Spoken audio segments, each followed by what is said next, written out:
Presenting The Complete Orson Welles and the Mercury Theatre on the air in The War of the Worlds by H.G. Wells. This is Orson Welles, speaking from London. as the third man. Stand by. We'll be on the air in 15 seconds, Mr. Wells. Yes, I know. Stand by, everybody. Mercury Theatre on the air presents Orson Welles as Count Dracula in his own version of Bram Stoker's great novel, Who knows Dracula. what evil lurks in the hearts of men? The shadow knows.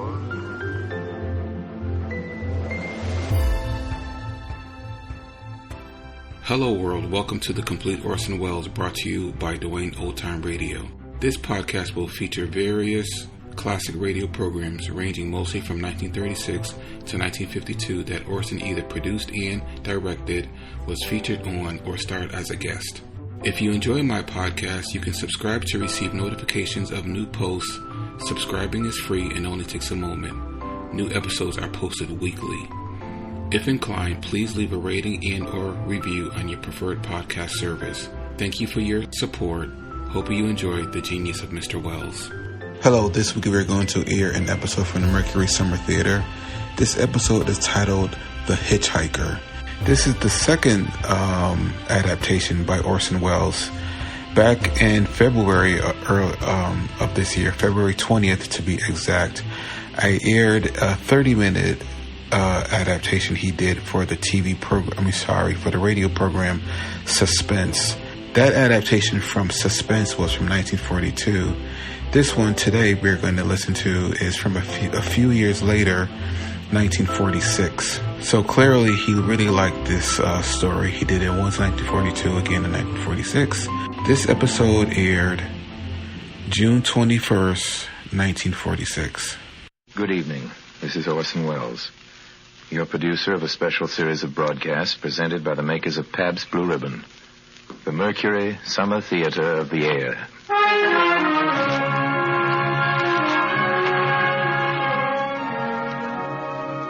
Ladies and gentlemen, the element of suspense is so vital to our story tonight that our sponsors, the makers of Pabst Blue Ribbon beer, are omitting their usual commercial message during the intermission between the acts so that our play will go uninterrupted from spooky start to spooky finish. Therefore, let's give Ken Roberts his 45-second opportunity right now to extol the merits of that splendid, Ken? Of that blended, splendid Pabst Blue Ribbon. Those two words tell the whole flavor story. You see, every single drop of Pabst Blue Ribbon is the happy result of blending, the full flavor blending of never less than 33 fine brews. That's right. Never less than 33 fine brews blend their individual taste tones to give you that splendid flavor. Not too light, not too heavy, but fresh, clean, sparkling, with the real beer taste coming through just the way you like it. Friends, these days, when your dealer is occasionally unable to supply you with all the Pabst Blue Ribbon you'd like, please keep on asking. For every single bottle you do get will live up to the same high standards of quality and taste. Yes, every bottle will be, as always, blended, splendid Pabst Blue Ribbon. And now, Mr. Welles. We of the Mercury reckon that a story doesn't have to appeal to the heart, it can also appeal to the spine. Sometimes you want your heart to be warm, sometimes you want your spine to tingle. Well, the tingling, it's to be hoped, will be quite audible as you listen tonight to a classic among radio thrillers. Its author is one of the most gifted of all the writers who've ever worked for this medium, Lucille Fletcher, who wrote the greatest single radio script ever written. Sorry, wrong number. The title of this, her terrifying little tale of Gru for this evening, is another spine tingler by name, The Hitchhiker.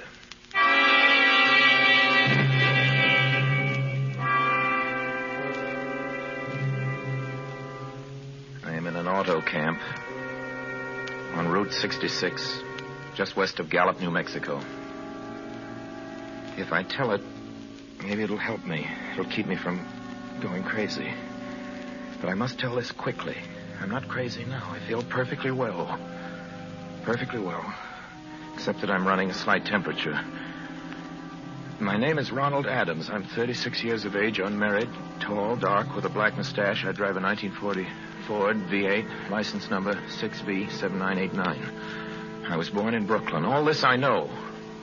I know that I'm at this moment perfectly sane. That it is not me who's gone mad, but something else. Something utterly beyond my control. But I must speak quickly. At any moment, the link with life may break. This may be the last thing I ever tell on Earth. The last night I ever see the stars.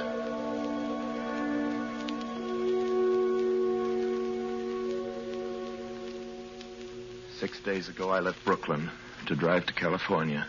Goodbye, son. Good luck to you, my boy. Goodbye, Mother. Here, give me a kiss, and then I'll go. I'll come out with you to the car. Oh, it's raining. Stay here at the door.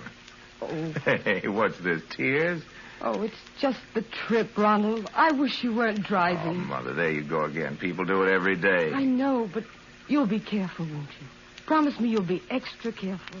Don't fall asleep or drive fast or pick up any strangers on the road. Strangers? Don't you worry. There isn't anything going to happen. It's just 8 days of perfectly simple driving on smooth, decent, civilized roads with a hot dog or a hamburger stand every 10 miles. I was in excellent spirits. Drive ahead. Even the loneliness seemed like a lark. But I reckoned without him. Crossing Brooklyn Bridge that morning in the rain, I saw a man leaning against the cables. He seemed to be waiting for a lift. There were spots of fresh rain on his shoulders. He was carrying a cheap overnight bag in one hand. He was thin, nondescript, with a cap pulled down over his eyes. He stepped off the walk, and if I hadn't swerved, I'd have hit him. I almost did. Almost did hit him. Now, I would have forgotten him completely, except that just an hour later, while crossing the Pulaski Skyway over the Jersey Flats, I saw him again. At least he looked like the same person. He was standing now with one thumb pointing west. I couldn't figure out how he got there, but I thought maybe one of those fast trucks had picked him up, beaten me to the Skyway, and let him off.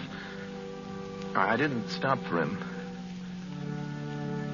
Then, late that night, I saw him again. It was on the new Pennsylvania Turnpike between Harrisburg and Pittsburgh. It's 265 miles long with a very high speed limit. I was just slowing down for one of the tunnels when I saw him standing under an arc light by the side of the road. I could see him quite distinctly. The bag, the cap, even the spots of fresh rain spattered over his shoulders. He hailed me this time. Hello! Hello! I stepped on the gas like a shot. It's lonely country through the Alleghenies, and I had no intention of stopping. Besides, the coincidences, or whatever it was, gave me the willies. I stopped at the next gas station. Yes, sir. Fill her up, will you? Check your oil? No, thanks. Nice night, ain't it? Yes, yeah, it hasn't been raining here lately, has it? Not a drop of rain all week. Oh, no? I suppose that hasn't done your business any harm. Well, people drive through here all kinds of weather. Mostly business, though. Ain't many pleasure cars out in the turnpike this season of the year. I guess not. What about hitchhikers? Hitchhikers here? Why, what's the matter? Don't you ever see any? A guy'd be a fool to start out to hitchhike on this road. Look at it. Then you never see anybody? No. Maybe they get a lift before the turnpike starts. I mean, you know, just before the toll house. But then it's a mighty long ride. Most cars wouldn't pick up a guy for that long a ride. This is pretty lonesome country here, mountains and woods. Yeah. Hey, you ain't seen nobody like that, have you? Oh, no. It's just a technical question. Oh, I see. Well, that'll be $1.49 with the tax.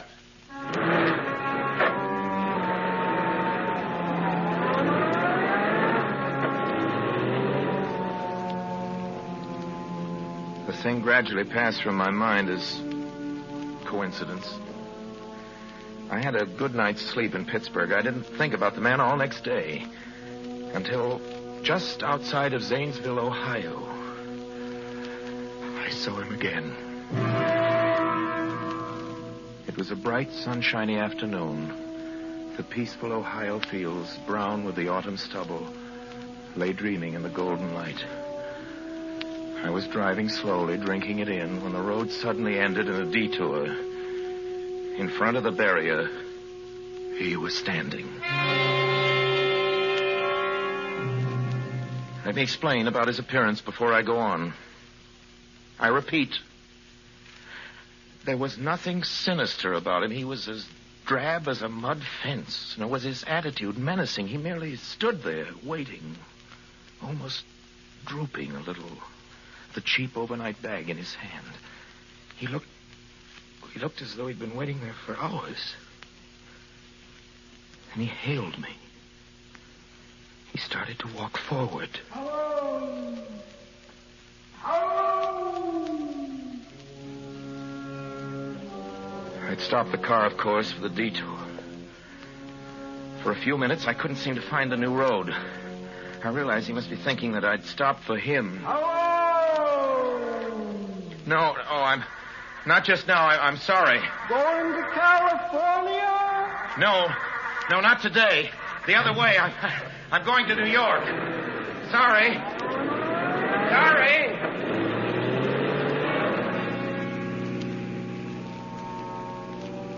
After I got the car back onto the road again, I felt like a fool. Yet the thought of picking him up, of having him sit beside me, was somehow unbearable. Yet at the same time, I felt more than ever unspeakably alone. Hour after hour went by. The fields, the towns ticked off one by one. The lights changed. I knew now that I was going to see him again. And though I dreaded the sight, I caught myself searching the side of the road, waiting for him to appear.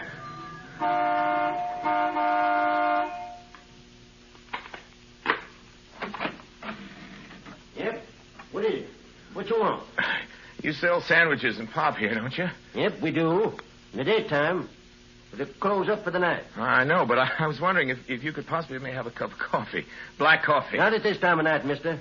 My wife's a cook and she's in bed. Well, now, listen, just a minute ago there was a man standing here, right beside here, and he was a suspicious-looking man.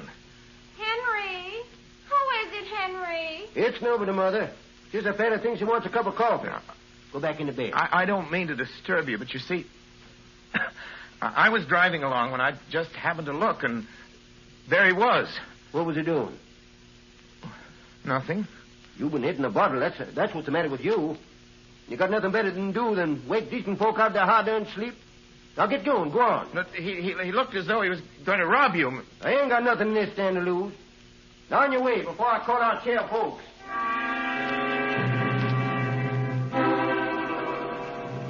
I got into the car again and drove on slowly. I was beginning to hate the car.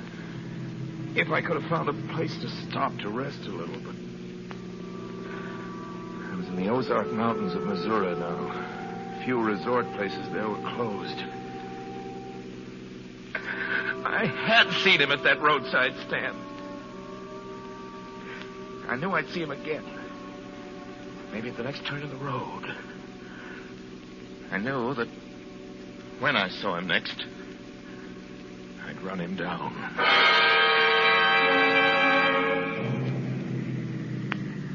But I didn't see him again until late the next afternoon.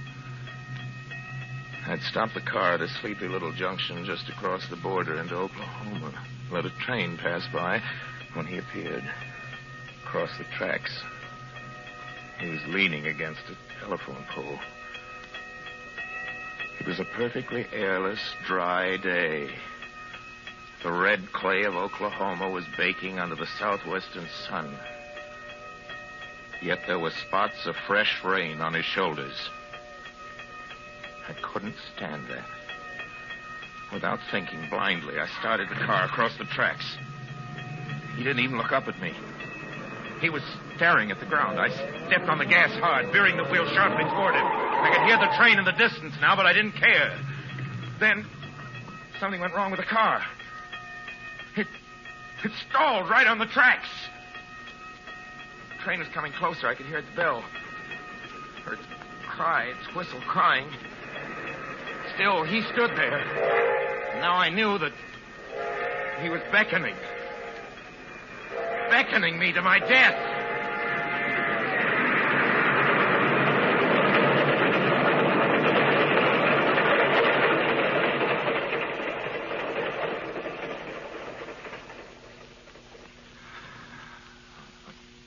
Well, I frustrated him that time. The start I had worked at last, I managed to back up, but after the train had passed, he was gone. I was all alone in the hot, dry afternoon.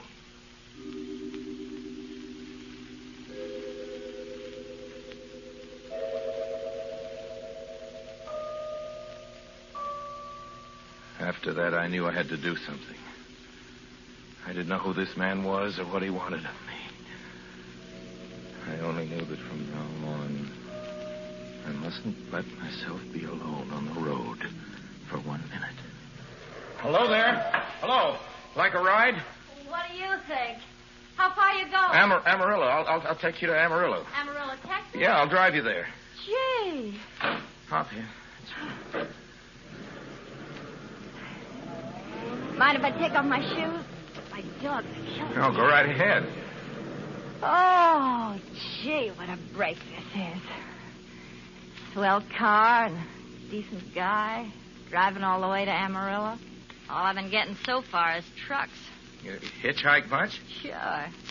Only it's tough sometimes in these great open spaces to get the break. Yeah, I think it would be, but I'll bet, though, if you got a good pickup and a fast car, you could get to places faster than, well, say another person in another car.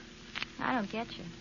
Well, you take me, for instance. Suppose I'm driving across the country at a nice, steady clip of about 45 miles an hour. Couldn't a girl like you just standing beside the road, waiting for lifts, beat me to town after town, provided she got picked up every time in a car that was doing 65 or 70 miles an hour?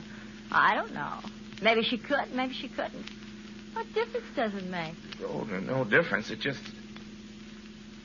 Crazy idea I had sitting here in the car. Oh, imagine spending your time in a swell car thinking of things like that. What would you do instead? What would I do if I was a good-looking fellow like yourself? Well, I'd just enjoy myself. Every minute of the time. I'd sit back and relax. If I saw a good-looking girl along the side of the road... Hey! Did you see him, too? See who? That man standing beside the barbed wire fence. I didn't see anybody. Right there. There wasn't nothing, just a barbed wire fence. What did you think he was doing, trying to run into that barbed wire fence? There was a man there, I tell you. A thin, gray man with an overnight bag in his hand. I was trying to run him down. Run him down? You mean kill him? I'm trying to get rid of him. Or at least prove that he's real. But you say you didn't see him back there. You sure? I didn't see a soul. As far as that's concerned... Well, watch for him. Watch for him the next time. Then keep watching. Keep your eyes peeled on the road. He'll turn up again. Maybe any minute now. There! Look there! How's this door work? I'm getting out of here. Did you see him that time? Did you see him? No, I didn't see him that time. And personally, mister, I don't expect never to see him. All I want to do is go on living. And I don't see how I will very long driving with look, you. I'm sorry. I don't know what came over me. Please, don't go. So if you'll excuse Please, me, you mister. can't go. Listen, how'd you like to go to California? I'll drive you all the way to California. Pink elephants all the way? No, thanks. Listen, please, just 1 minute. You know what I think you need, big boy? Not a girlfriend, just a good dose of sleep. There, I cut it now. No, you can't go. Leave your hands off of me, do you hear? Leave your hands Come back here, please. Come back.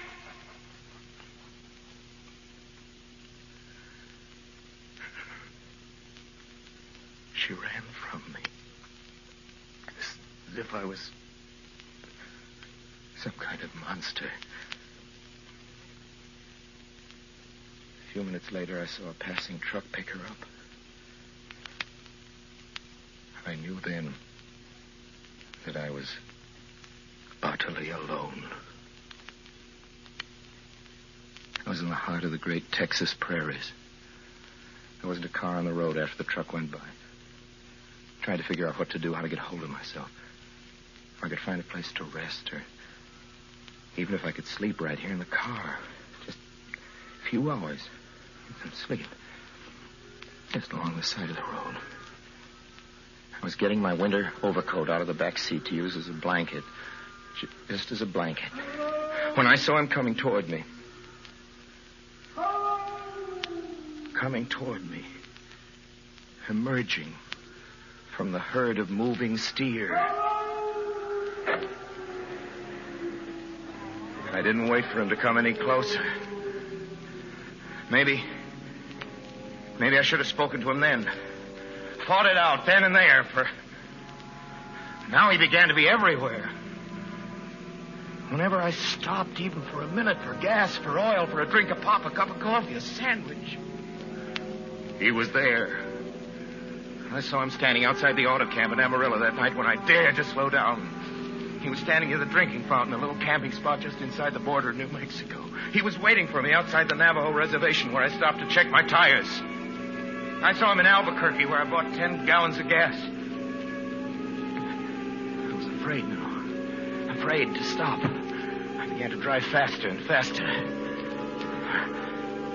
I was in lunar landscape now. The great arid mesa country of New Mexico. I drove through it with the indifference of a fly crawling over the face of the moon. And now he didn't even wait for me to stop. Unless I drove at 85 miles an hour over those endless roads. He waited for me. And at every other mile, I'd see his figure. Shadowless. Flitting before me. Still in its same attitude. Over the cold and lifeless ground. Flitting over dried-up rivers. Over broken stones cast up by old glacial upheavals. Flitting in the pure and cloudless air.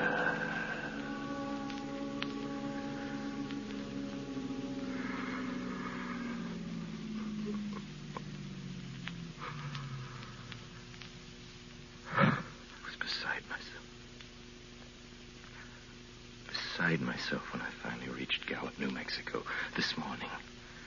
There's an auto camp here. It's cold. Almost deserted this time of year. I went inside and asked if there was a telephone. I had the feeling that if I could speak to somebody familiar, somebody that I loved, I could pull myself together. Number, please. Long distance. Thank you.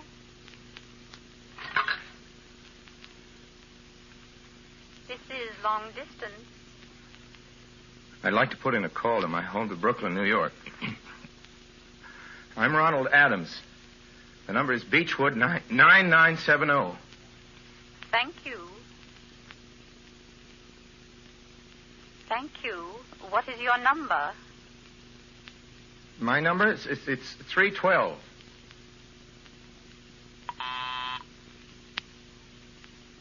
Albuquerque.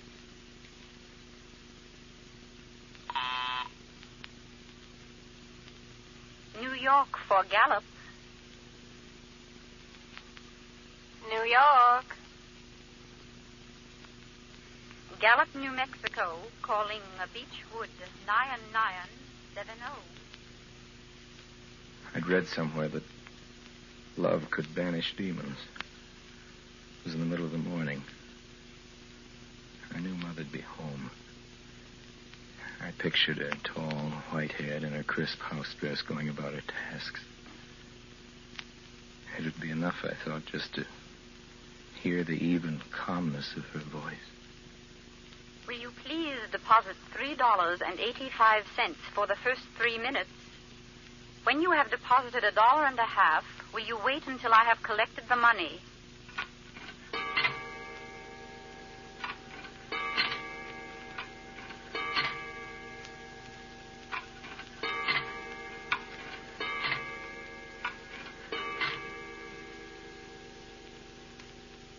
All right. Deposit another $1.50.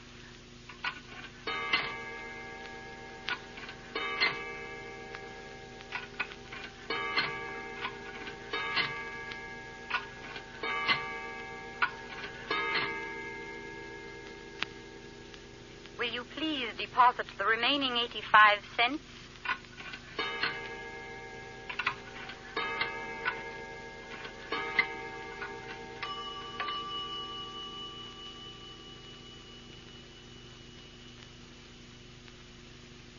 Ready with Brooklyn. Go ahead, please. Hello? Mrs. Adams' residence. Hello? Hello, Mother? This is Mrs. Adams' residence. Who is it you wish to speak to, What? please? Who's this? This is Mrs. Whitney. Mrs. Whitney? I don't know any Mrs. Whitney. Is this Beechwood 9970? Yes. Where's my mother? Where's Mrs. Adams? Mrs. Adams is not at home. She's still in the hospital. The hospital? Yes. Who is this calling, please? Is it a member of the family? What's she in the hospital for? She's been prostrated for 5 days. A nervous breakdown. Nervous? Who is this calling? Nervous breakdown. My mother's never... It's all taken place since the death of her oldest son, Ronald. Since the death of her oldest son, Ronald. Hey, what is this? What number is this? This is Beechwood 9970. It's all been very sudden. He was killed just 6 days ago in an automobile accident on the Brooklyn Bridge. Your 3 minutes are up, sir. Your 3 minutes are up, sir. Your 3 minutes are up, sir. Sir, your 3 minutes are up. Your 3 minutes are up, sir. And so, I'm sitting here in this deserted auto camp in Gallup, New Mexico. And so I'm trying to think. I'm trying to get hold of myself.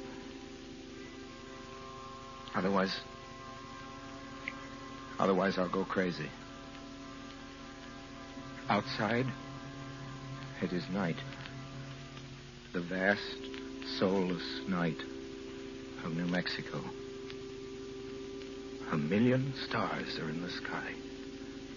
Ahead of me stretch 1,000 miles of empty mesa and mountains, prairies, desert. Somewhere among them, he is waiting for me.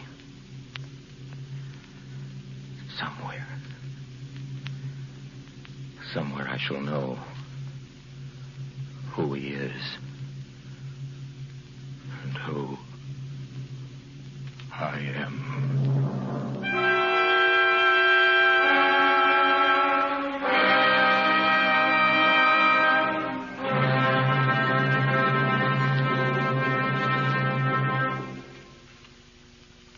Orson Welles will be back in just a few seconds to tell you about next week's production of the Mercury Summer Theatre. But first, the makers of Pabst Blue Ribbon wish to remind you that though you may not be able to get Pabst Blue Ribbon every time you want it in these days of grain restrictions, it is well worth your while to keep asking. For every bottle you do get will continue to live up to its name. And speaking of grain restrictions, not a single grain of wheat is being used in the brewing of beer and ale. And the grains that are being used by breweries are not the grains wanted for famine relief. Now, let me repeat.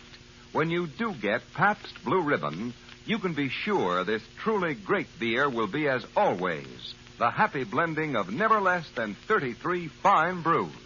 As always, blended, splendid Pabst Blue Ribbon. Now, here is Orson Welles. Well, next week, ladies and gentlemen, we bring to your radio another Mercury favorite.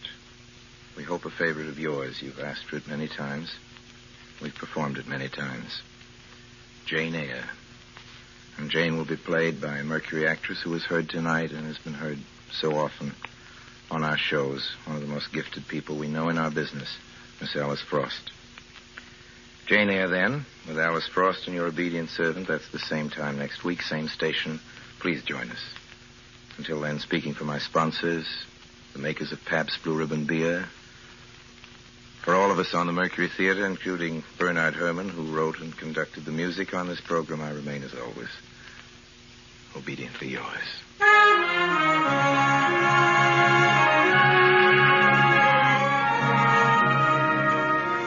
More than one half of all our nation's workers make their living in the food industry or a related field.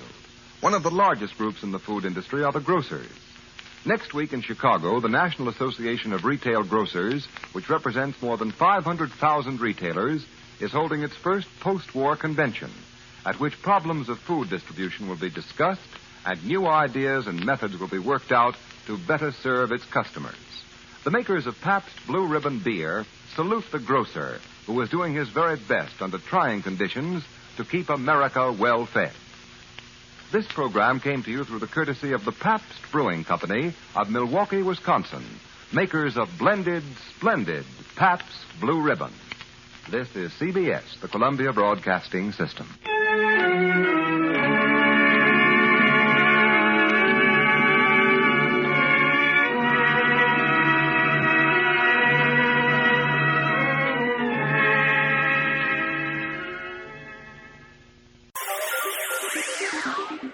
Thank you for listening to and showing your support for my podcast. If you would like to receive notifications of when new episodes are posted, please subscribe to my channel. Subscriptions are 100% free, and they really help me get an idea of how I'm doing. You can also go to my website where you can listen to all of my podcasts for free, and you can also download episodes for free. The website is otr.duane.media. There is also donation information on there if you want to show your support or become a patron. You can email me at info@otr.duane.media. I'm also on Instagram at duane.otr. Well, hope you enjoyed, and until next time, stay safe, wish you well, and as always, peace.